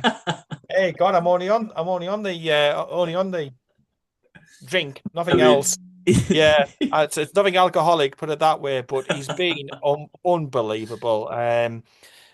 Yeah, A star, top of the class. He'd be sat right next to the teacher's desk. This one, put an apple on absolutely. the desk every day, nice polished apple. And yeah, he's just such a nice bloke. He came over whilst we were at the end of one of the matches. He came over and spoke to some of the fans where we were sat, and myself and Kyle tried to get our two pennies worth in, and we would just thank you for Mhm. coming here and for all that you do. He could have gone anywhere that he wanted to, but he's another Absolutely. one. He gets the club, he gets the DNA. He's trying to repair back from mistakes that he's made previously. And I tell you what, it takes some man to hold your hands up, to admit that you've made a mistake, Mhm. and to do the right thing. So again, that Absolutely. just shows Which me he even did more in the about his first character. place. We can't forget Yeah, these things. I mean, yeah, we for the people who haven't caught on, we are talking about the fact that he was charged for betting and suffered a couple of months suspension. But those charges didn't fall out of the air. He recognized the fact that he had a problem and he yeah, went to find a solution for that problem, to not have that still continuously hang over his head. And Newcastle offered him an opportunity to fix that problem, and he took that with both arms. So I think both deserve credit for that, both Eddie Howe and Newcastle United for allowing him the chance to prove himself, but for also towards Sandro Tonali for taking that opportunity and driving himself onwards to become not only a better football player but a better human being in the process. yeah. He So has, absolutely. he has, and he's happy, and he's happy. He's settled. I mean, if you're a Juventus fan, you're probably not going to be liking hearing this. If you're a Milan fan, you're probably not going to be liking hearing this. But he actually liked a post that we put up on Magpie 24/7 saying that the talk about him moving was just media waffle, and that a bloke can meet up with his agent or a friend or anybody else like that, and it means nothing.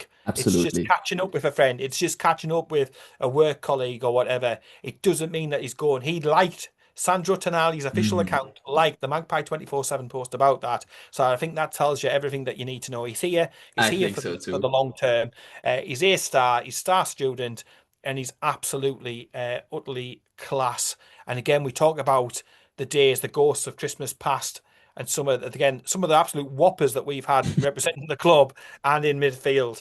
I was there My first ever game was a 2-0 match, a win for Newcastle back in the late 90s against Hull when I Uh-huh. watched Ian Rush and Des Hamilton. Des Hamilton score. So we've gone from Des Hamilton scoring to Tenali playing and scoring for us. So That's I can unbelievable. appreciate That is the absolute unbelievable, yeah. gulf in quality, but he is class. He is Mhm. absolutely not only class. A star, He top is. lad. Yeah, he is. I don't think there's anything I can add to that. We can move on, however, to one of his other midfield partners in Joe Linton, who I think is a bit more difficult to grade this season because in my Yeah. opinion, you can't say he has been bad at all. As also given the fact that last season showed us yet again that when he is out injured, we do lack a certain something.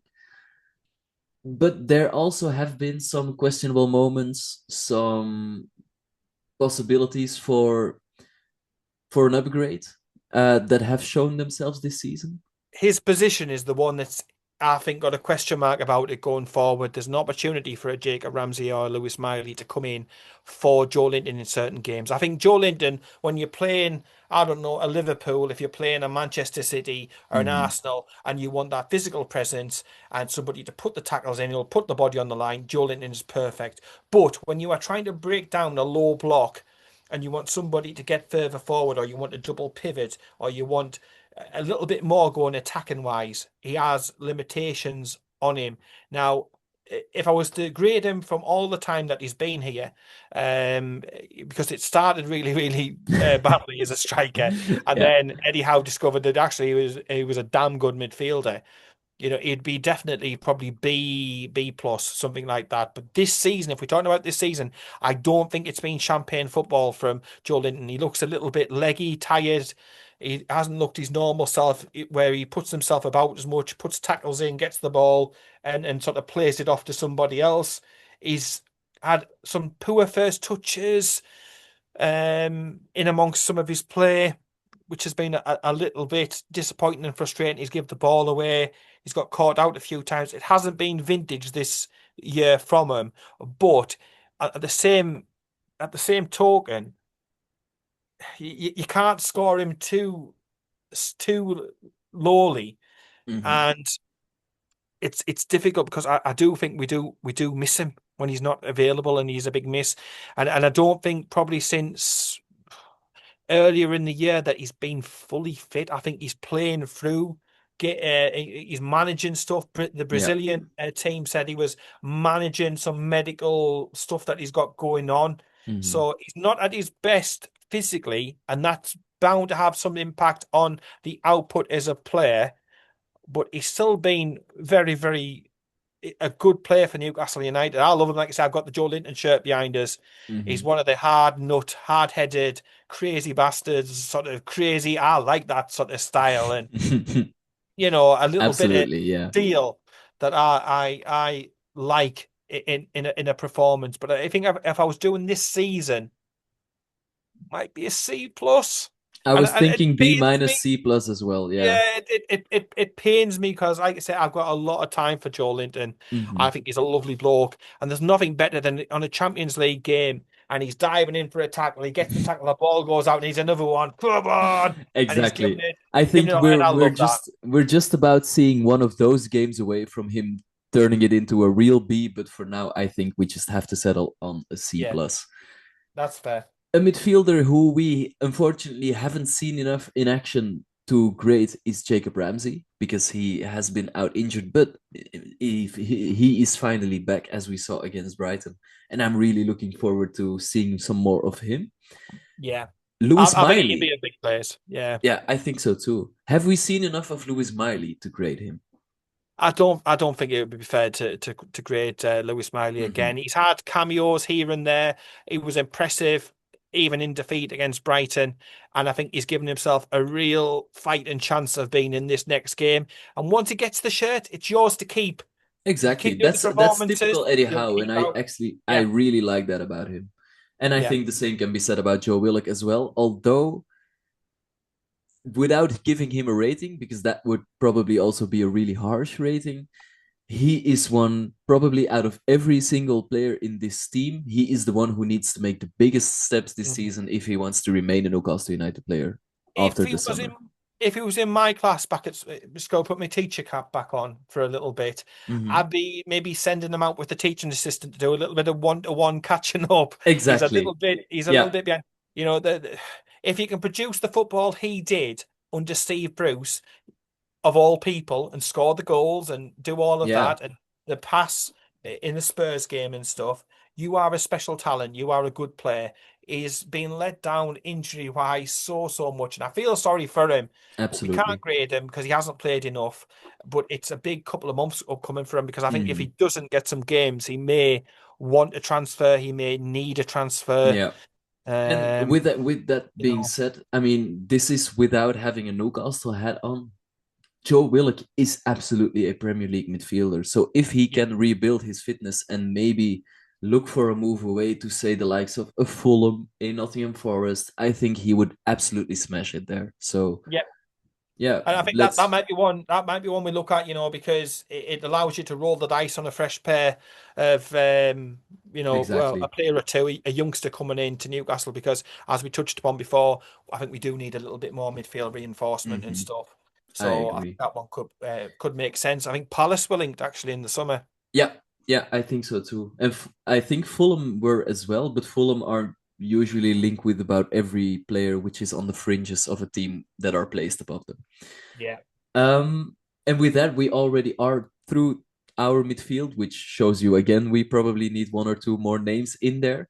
Moving onwards and upwards to our attack, I think there's only one player who we can't rate, and that is Johan Wissa, because we still haven't seen a minute of him in a Newcastle United shirt, which He is really really is the Callum unfortunate. Wilson replacement, isn't he? He He really really is. is.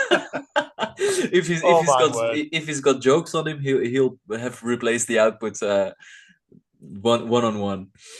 But one player we can already talk about is Anthony Gordon, because I think he's probably one of the more interesting attackers of ours to talk about. Because he's still yet to register a goal involvement in the Premier League this season. He's got the red card against Liverpool, which was, I mean, I Stupid. exactly, yeah. I love Gordon, but you can't have it any other way. He cost us that game. Yeah. Other than that, though, in the Champions League, he's been pretty brilliant. He's a really hard one. What do you think about Gordon?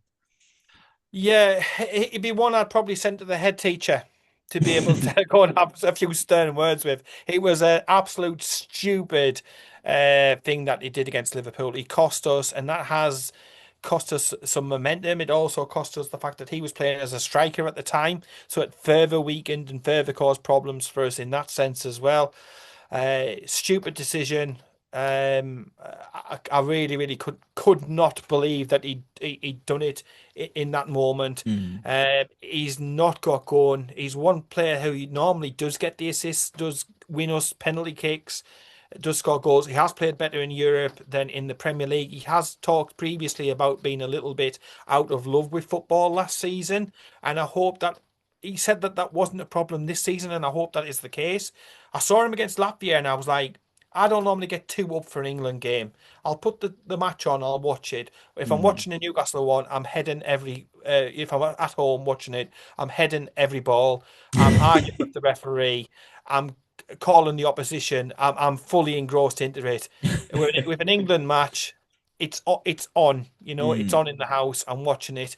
But when Gordon scored, I jumped up and I was like, "Get in there!" I Yeah, was because like, you're happy for the lad. I I know. was over Yeah. them because I want him to do, and I know he's capable of better than what he's produced for us so far this season. Mm, And I was like, I so much wanted him to take that form into the next Newcastle game. I mm. wasn't blown away with him, to be Against honest. Brighton? Again, Brighton. No, because I look at him and I keep seeing a player who's running into opposition players and falling down. He's not doing a trick, getting past somebody, whipping a ball in. He's Mm. he's he's touching the ball and it's taking an unlucky ricochet, and it's every so often you'll see a moment of quality and you're like, I want to see more. And you are capable of that. You are such a great attacking player. You can be one of the best attacking wide left midfielders in this league. You're capable of so much. And I want you to get to that potential and I want him to do well. He's been frustrating in spells, but like you say, in the European games, He's looked really, really good. He got a goal against Barcelona, which is no easy thing to be able to do. Beautiful team goal as Yeah. well. And he was there. He took the pressure when he was in the Champions League in the away game in Belgium against Union, which again, it shows you've got cojones to be able to do that when your form hasn't possibly been at its best. But domestically, I think he's flattered to deceive a little bit. But we all know he's got about 4 or 5 more gears he can go up. Yeah. We know that, and he can go on a run of scoring goals and winning us spot kicks and doing great things. So if I think overall, I think he's been a really, really B plus type signing. But this season, I'd probably put him again C plus B minus. He's not done enough for me. He's done more than what Alanga's done. He's done more than Yeah. that. But I think it's because I know that he's got a high ceiling, and I don't think he's quite reached it there. But the Latvia game, with the greatest respect, the opposition wasn't great. Let's be honest. The stadium looked like a local park, to be honest, surrounded by bloody trees and stuff. It looked a little bit shocking, to be honest. I was joking on with the kids watching that match about the stadium and stuff, that there was more trees in the stadium than supporters. But I want him to carry that goal threat on, and when he's running in full flow and he's taking them shots on and he's scoring those beauty curler goals, there's no better. But like, come on, It's been a while, second, hasn't it? third game, let's get you up to Yeah. fifth or sixth in some cars. Yeah, I think I want agree with more, I your want more, a little bit greedy, maybe. Yeah, I think I agree with your analysis on Gordon there. The frustrating thing is that everybody can see it. It's there. Everybody can see he's got it. He just needs to show it more often, more consistently. I think I'm going to agree with a C plus on him. You already touched upon Anthony Elanga, however. What are your thoughts on him? Oh dear. Oh dear. He'd be the duncer's cap. Get the duncer's cap out. You're sitting in the corner. You're doing lines at break time. What I would say, Premier League proven, plug and play, £55 million. And I'm watching a player with I'm not going back to the Nottingham Forest days. We signed him because we thought he'd fit into our tactical setup and our game plan. I'm seeing a player who's touching the ball and it's going out of play for a goal kick all the time. I'm seeing it again getting scuffed up. I'm not seeing enough crosses coming in. I'm not seeing any goals. I'm not seeing you taking the game by the scruff of it. You've got so much God-given talent and pace and skill, and the ball, even when there's a bit of space, it's played over the top, and you're like, go on, get the ball and run at them and make something happen and drive into the box and create a moment of magic. And then he cuts back. Yeah.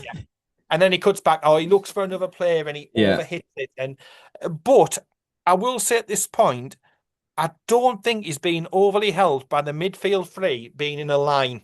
And this is why we need a change in the midfield setup, because if we had a double pivot, if we had Bruno playing further forward, he'd be able to play those little balls in behind the defence.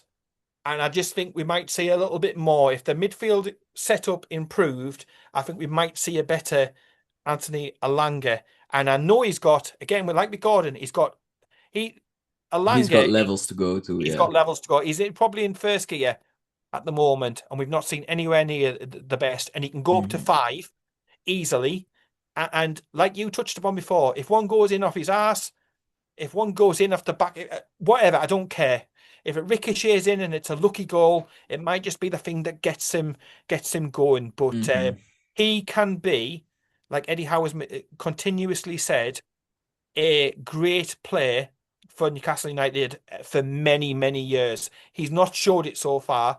I would say limited progress. So that would be a D. He'd be my, I hear you. I think I would bump it up to a C minus, just because I think against Union he was electric. Against Union, he really showed. I'm talking about the Premier League games so far. In the Premier League, we definitely haven't seen enough of him, or he's really any danger. Barca. Yeah, I thought so too as well. Yeah. So in the Champions League, he does seem to find a new level, but that's worrying again because you have to find that level in every single game you play, not necessarily pick and choose your games and your competitions to Eddie will do do so. that. Yeah, Eddie, yeah, he the will. issues at the moment, Eddie Howe will smooth them out. And I think we Absolutely. probably won't see the best of Elanga for a little while yet until the games start to settle down, till maybe we're only playing once a week and we're doing some Mhm. training on the pitch. I think then you will see a better player. But I think in Europe, you'd probably say that he's been a B minus. Yeah. Um, And in the Premier in League, it'd the be, Premier I'd League, a agree. little bit disappointing. Yeah. But there's levels and there's levels to go, and Mhm. it can be an exciting player for us. There's no doubt about it. Absolutely. He is, however, often keeping Jacob Murphy out of the team. Has he, however, played enough to still get a grade from us? I think he has. I think we've seen enough of Jacob Murphy to know what you're getting, and it's a Mhm. bit like. I mean, I laugh every time I see him because I keep picturing him as a sort of iPhone charger, and Isaac is the iPad, and that's why Isaac isn't working out for them East Scousers. But he's literally class. He's a great lad. He's a Jack the lad. Mm. He's a Geordie through and through. Um, I do love him. He's got his limitations as a footballer. I Obviously, mean, he's yeah. not the world's But he'll greatest. be When the I've talked first to tell before, you that as well. yeah, Yeah. like I've said before, Alanga's got levels to go up. Gordon's got levels to go up. Murphy, you are pretty much getting everything out of him. Hmm. You know, he's a kind of run seal paint. It does what it says on the tin. He'll get the ball Absolutely. and he'll whip it in, and that's what he'll do. Occasionally, he might not track back, or he might lose the ball, or something like that. Something you're scratching your head about a little bit. Mm. But I think in the big scheme of things, um, when I was back teaching, I always used to like the Jack the lads in the class, and they do stuff, and I'd be like, "That's just like an ism of you," you know what I mean? That'd be like a Jacob ism for him. And I used to sort of let sort of things slide because he'd be Hmm. like, he's a trier. Yeah. He's a good lad. Hmm. And I think you'd have to give him a B, wouldn't you? You wouldn't want Yeah, him I getting in agree. trouble at I home, would you? absolutely agree because I think he is exactly like, for example, a Dan Burn is for us, someone Yeah, who doesn't have to play week in, week out for us, proud of but the badge. exactly when he is called upon, he's proud to be representing us. He does what is Professional. asked from Eddie Howe, from Jason Tyndall, from any of his teammates. Even I think that's a really really important part to Jacob Murphy's game as well, facilitating others into play. And he is also a winger who can do a bit more on his own. I Mm. think you make a Gets assists, really, doesn't he? Gets yeah, assists as well. yeah, Assists, he really the odd does because goal. I think it's a really interesting point about Elanga not having players to combine with when he's in dangerous areas because we have the flat midfield three. Mm.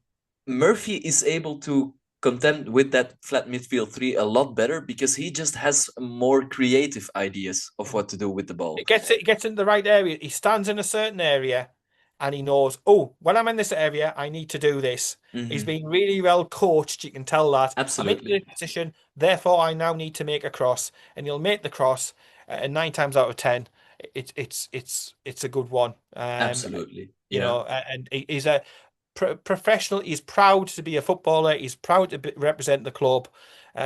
He's always beaming. He's always smiling. He's always having a bit of a laugh as well, a bit of banter out on the pitch as well, which I can appreciate. I like that. Exactly. Yeah. So he's definitely a good lad. We have only three more players to go. One winger and two strikers. The one winger we haven't talked about is someone I think we're going to struggle to give a grade to, but maybe just about qualifies thanks to a red card of a certain someone. I'm talking about Harvey Barnes. Has he seen enough minutes for you to give a fair grade? I think we have. But at the end of the day, with him, he's a player who lives and dies by his stats. He doesn't really do a great deal, but then he'll come up with so many assists per year, so many goals per year, and he'll score some beauty goals, some goals that you don't expect. Take out the game in Belgium, and he's not really had a great start with assists and goals, so that's a bit of a cause for concern. But again, he will get assists, he will get goals, he will score some beauties this season. It was a good goal that he scored against Belgium, and hopefully against Union in Belgium. He wishes he scored internationally. But again, he needs to do more. He needs to do better. He isn't playing anywhere near his potential at the moment. But I think we would give him a grade. I think he's going to be like a C minus. He's all right, but he can do better. He can do better. The one thing I'd say for him is I would keep Harvey Barnes around, even though I agree with the rating you're giving him, because I think him and Bruno Guimaraes are the only, and maybe Nick Voltemade, but I need to see more from him to be able to say so. But I think those two players are the only two players in our squad which can actually win a game late. Yeah, I think those are pretty much your only players who can grab a game by the scruff of the neck and kind of score them goals out exactly. of the box type ones and counter attack. Yeah. And you I remember Bruno against Chelsea last season, Bruno against Forest this season, Barnes against Wolves last season, that kind of goal. Yeah, definitely. Great point. And then the last player, but I think this is a pretty easy rating to give out as well. It is Big Nick Voltemade. This has to be an A. It has to be an A. It has to be an A. The man's a legend. He gets an A just for the hair straight away. Get the blonde wigs out right now. Exactly. We need 50-odd thousand Voltemade absolutely. wigs at St James's Park. The visual, that would be absolutely fantastic. It'd be a great scene. That. So something else for Rory to complain about on his little podcast. Joe Fernell. But yeah, if we could get 50,000 Voltemade wigs, that would be a sight to behold. I mean, the Mackhams would probably copy us, a week or two later. They'd come up with something exactly the same as us. All shaving their hair off for Noah Sadiq. Yeah, God. They need paper bags for over their head. But yeah, Voltemade, he's been a revelation, hasn't he? He's come over. And I think we all had our fingers crossed, but we all realised there'd be a period of adjustment. He hasn't needed that period of adjustment because he's literally taken to it like he's been doing it all his career, all along. We've had salty tears from Bayern Munich, from the likes of Philip Lahm and stuff like that. The fact that they are still whinging about it and calling us idiots. I said on Sky, I actually called them the idiots for not paying the extra money to getting them through getting them through the door. They're salty and they're still talking about them because they're upset about missing out on him. He's an absolute cracking player. He seems like such a great bloke as well. He's down to earth. He's very humble. And I think he's a player who Eddie Howe can work with and make even better. And I said on the Sky thing, in some aspects, like with his feet and bringing other players in, and he's attacking headers and stuff like that, I think he's actually better than Isak already. Absolutely. His link-up play is nearly unrivaled at this moment in time. I mean, I saw Nick Voltemade play for Germany at the Euro 20 or the under 20 Euros, and I was already so hyped that we were signing him, but I did not foresee this start. This man's technical ability is genuinely on another planet. It blows your mind, doesn't it? It really does. It really does. He isn't the fastest player, but his speed of thinking, the fact that he already knows which way he's going to flick the ball onto before he receives that ball, means he only has to take one touch every single time, and that one touch is always perfectly the touch he needs, perfectly weighted, perfectly aimed. It's he's a phenomenon. Look at that penalty. Look at that spot kick as well. I literally, when we got awarded that, I was the first about my seat because obviously we're in the corner, in the strawberry corner. I was jumping up straight away, spot kick, and I was pointing straight to the spot before the referee had. He gave it, and I'm like, Gordon's gone off. Who's going to take it? And he picks the ball up, and just I've seen spot kicks from Shearer. And I thought he was a machine, but that spot kick, oh my word, it was filth. Yeah. Absolutely. Talk about cojones. Top corner. You're not saving it. You're not getting anywhere near it. It didn't need a massive run up or anything else like that. No, giving them the eyes and all this sort of thing. Exactly. No, just an absolute rocket into the top corner. The best spot kick I've ever seen. I agree. Yeah, I Mm. completely agree. I don't think that I can add anything else to Nick Voltemade. I can only But look he's a forward star to boy. what he's bringing to the team. Yeah. Exactly, an And A-star he's going to boy. get better. He's going to get better with coaching from Eddie Howe. Look at what we did. He took the Swedish Emil Heskey and made him into a goal machine and got 125, 130 million pound Exactly, fleeced because people do off the forget Scousers. Isaac was coming off. I think it was a 3 or 4 goal season out in Yeah. Spain. So Eddie Howe just consistently does this to players. Mm. He always takes the time, understands what are the strengths of my players, what are the weaknesses, how do Yeah. I optimize these strengths. And Nick Voltemade has some strength to his game. Let me Yeah. tell you, And that, and that's unbelievable. and that's something that when you're selling the club and you're wanting younger players to come in, you can say, look, this is what Eddie Howe can do. This is what the coaches at Newcastle will do for your game. We took somebody who couldn't hit the side of a band with a banjo, and we made him into a goal scoring machine. We've sold him on for a profit. And that's going to allow us to go on to hopefully the next level and on to bigger and better things.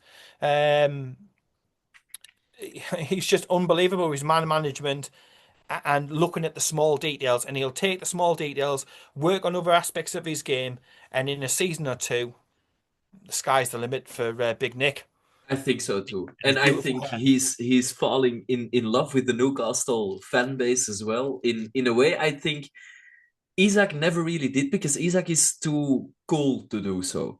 Yeah, He is this I'm not gonna show any emotions. I'm always cold with it, and I think that leans itself towards that a lot more of a superstar mentality. Whereas Nick Voltemade is just your regular old humble. neighbor, funny kid who you get along with brilliantly.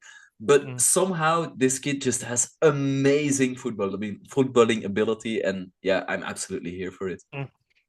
Yeah, and honestly, I'm over the moon with the start that he has made to life at Newcastle Absolutely. United. Couldn't have been any better.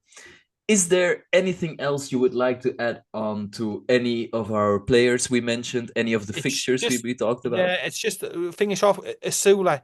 He's another Oh one. yeah. Asula. He's had his struggles and stuff like that. He nearly got a transfer away, and he'd be another one, which is a bit of a Hmm. limited progress, a D plus. I like the lad. I love his chant. He got a toe poker against Liverpool. He's done bits and bobs. He's better than the player that we signed from Sheffield United. But it's a big couple of months coming up for Hmm. Big Will Asula as well. So fingers crossed he makes the grade. But if not, we've got to be able to get a profit on him, and I think we will do. So winner each way. Absolutely. Brilliant. I think that pretty much concludes every single one of our players. I'm going over the list right now to check if we've missed anyone out, We'll but have missed one out. It'll be in the comments. You'll miss such and such out. I mean, the only We players we haven't really apologise. talked about are Lascelles, Emil Kraft, Alex Murphy, Ashby, Yeah, Ramsdale, but these are players who just haven't had the minutes. So I yeah, think that's where we are going to leave it for this week's episode. Me and Paul would like to thank you guys really, really a lot for listening because otherwise this is kind of pointless to do, but we absolutely love doing this. Please make sure to head over to our social media pages, Magpie 24/7 on Facebook, Instagram, on YouTube, on Spotify. If you are listening to this on Spotify, please make sure to give it a 5-star review or a like and a subscribe on YouTube. It goes a massively long way for us. It shows us you care. And yeah, I would like to see you in the next episode. Have a good one. definitely. Keep it tuned.